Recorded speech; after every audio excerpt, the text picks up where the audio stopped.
What's going on, guys? Eddie Dowd back again with Brian Sachs. I'm a real estate agent. He's a mortgage lender, and we come to you every single week with another real estate tip, more real estate knowledge, because we want to have our audience be educated. And that way, when it comes time for your next real estate transaction, whether it's your first one, your last one, your second of many, or your fifth of many, you know what's going on, and hopefully we reduce stress and reduce pain, because there's a lot of things that you can do wrong in real estate that if you didn't know, if you knew better, you would have done better. So we're here to make sure you know better every week. So this week, what we're here to talk about is when you're selling your home. Let's say you had your first home, and maybe now you grew a family, got bigger, or you just went up in income and said, hey, now I can have my forever home, or the home that I want for the next 10 years. And it's time to sell the home that you have and buy another home. Now, this can be a confusing process for some. I get a lot of calls and people say, hey, I need to do this first or that first, or whatever order some people think that it should go. And we were talking about this, about how people have in their mind different things. And this can be a topic that if we didn't talk about, something that we haven't maybe thought about talking about. But a lot of sellers have a little bit of confusion on how this could work and how it could go, how seamlessly it could be, and may think it's a little bit more complicated than it is. But we just want to come and talk about that today, of what that process looks like, from selling a home to buying another one, and how to do it, and how to make it seamless for yourself. Brian, you there? No, I'm not. I'm teasing you. Of course I Oh, am. I'm right here. So yeah, it's a very, very confusing process. Nobody wants to be homeless, and no one really wants to move twice. But let's talk about the landscape out there for a second, Eddie. The landscape right now is that there are still way more buyers than there are homes for sale. I mean, it sounds like a broken record, right? Home prices keep going up, rates keep going up, people on the sidelines keep getting hurt because it just becomes, hoping is not a plan, right? So hoping rates go down is not a plan for buying a house. So let's talk about what the options are if you want to sell your home. Make sure you're not homeless and avoid two moves. So, one way to do it, now we have to make one big assumption. We have to assume that you're qualified to carry two mortgage payments, right? So, one way to do that is to buy the new home. If you're able to carry both mortgage payments, you simply buy the new home. And as long as you qualify with both payments, you sell the home afterwards. And something people don't realize, Eddie, we're recording this in April, right? So let's say you settled in May. If you bought a new house and you settled in May, your first payment's not due till July 1st. So now you've got all of May, all of June, to sell that property and settle. So you have people think your payment's due right away. It's not. You skip a month. So that's one way to do it. Another way to do it, and I know you've done this because I've seen the contracts, is you sell the home contingent upon the owner finding the home of their choice in a certain period of time, 2 weeks, 3 weeks. So if you go out and you don't find the home, then you're not obligated to sell your property, right, to that buyer. Another way to do it is to potentially rent back. So just because you settle and sold your house to someone, sometimes Eddie can negotiate you staying in there for an extra week, 2 weeks, 3 weeks.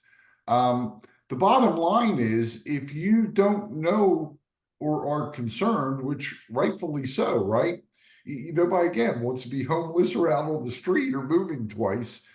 Eddie and I can coordinate that for you and give you lots of different options. It's a great time to buy a house. It's also a great time to sell the house because, man, I mean, there's just a ton of buyers out there looking and not a whole lot of inventory. The key is starting with the conversation so we can go over the various options with you. The one thing I will tell you, and I'm guessing you're going to confirm this, Eddie, is that I haven't met a seller in this market in the last year that will take a kick-out contract, meaning contingent upon you selling your home. They may take a contract contingent upon you settling on your home, but I don't know of any sellers that's going to take their home off the market, not show it to anybody else, waiting for you to sell your house. Unless another Say it topic. again. Unless maybe it's ugly, but that's another topic. Yeah, I mean, if it's hideously ugly, yes. But other than hideously ugly or severely overpriced, and they found you willing to pay that ridiculous price, I actually have one loan in process right now where the people, it is ugly, actually. It's a hideous house. It's in Carroll County, hideous, and in the woods, actually. And that's exactly what my clients wanted. They're coming from Lutherville and they want to just be away from everybody. Well, this is away from everybody, but it's ugly, and the guy is a contractor, so he's loving ugly because he's going to fix it up and make it beautiful. But and the house has been on the market for over a year, so nobody's banging down the door to get in there. But that's Right. rare. That's rare. It's like turning over a rock and finding a dinosaur. It's almost impossible. So just know there's almost no situation that Eddie and I can't give you direction on and accommodate for you. So what do you have to say to all that, Eddie? Did I miss anything? No, I don't think you missed anything at all. Every week, like we said, we come to you with more advice and all. So, I mean, if you're sitting on the sidelines and thinking, "Hey, is this the right time?" Yeah, it is the right time. Let's make something happen, or let's at least have a conversation because they used to. There's an old law they say, a bold law from back in my days at Keller Williams is clarity. Was it clarity is power? I believe it is. I'm probably messing it Yeah. up. Focus and clarity. Exactly. I think it's clarity is power is what they used to say, something like that. I don't know. But anyway, it truly is. And that's something that in so many different aspects of life, I'll say even outside of real estate, if you're thinking about doing something, instead of sitting there thinking about doing it, realizing what the action steps are, whether it's buying a house or it's buying a car. I didn't know what it took to buy my first car from a dealership until I went to the dealership and realized, hey, no, you can't put $100 down and buy a car that's worth anything. You need a little bit more. So that clarity was power that I knew how to act, the next steps to take. It's having And a plan. It's no different.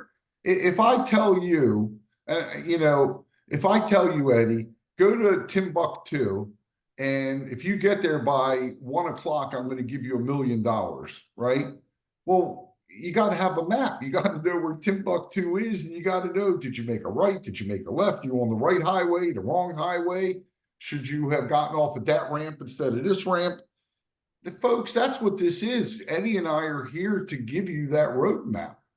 We're not here to pressure you in any way, as you can see. We're both pretty chill. We're here just to give you advice and knowledge, but I'm going to say something different than Keller Williams. I think knowledge is power, okay? Not just clarity. I think knowledge is power. And if you're getting your knowledge from people who don't know anything, you can search the internet all day long and you're going to have 12 people tell you 12 different things. A 6-year-old can have their own YouTube channel now. So, I mean, it's true, right? And they can probably do it from their little phone. So you got to be very, very careful who you listen to and what advice you take. But Eddie and I are here just to lay it out for you. So you have that clarity, as Eddie says, but more important, you have the knowledge. We're not going to tell you what to do. We're going to tell you the options and how the process works.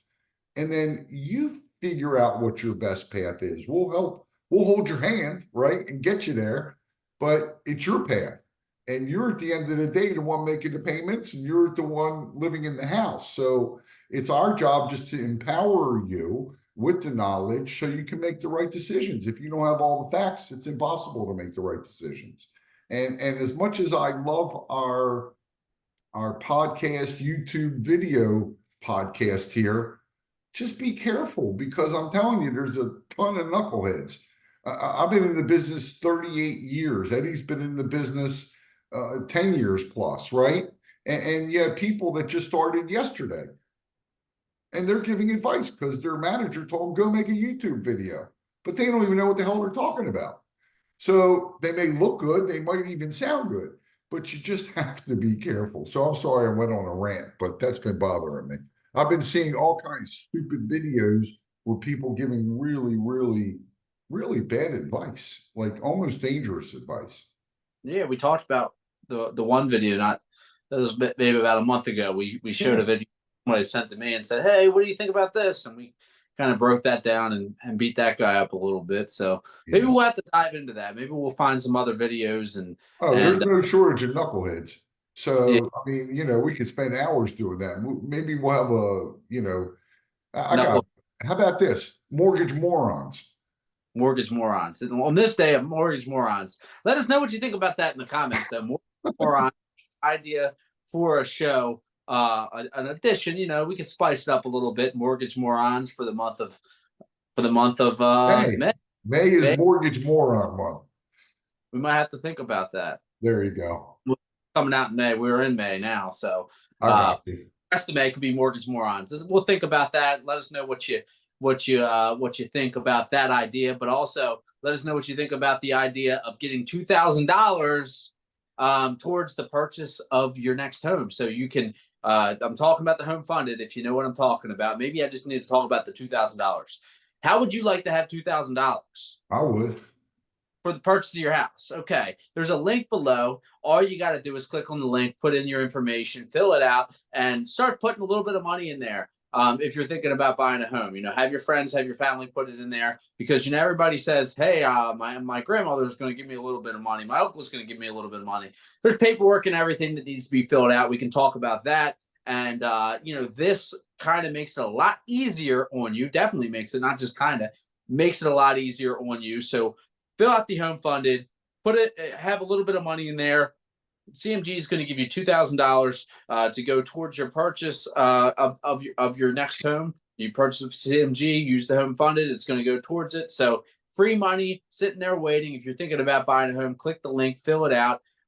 That's it for me. You can reach me at 410-588-6536. We'll be back up next week.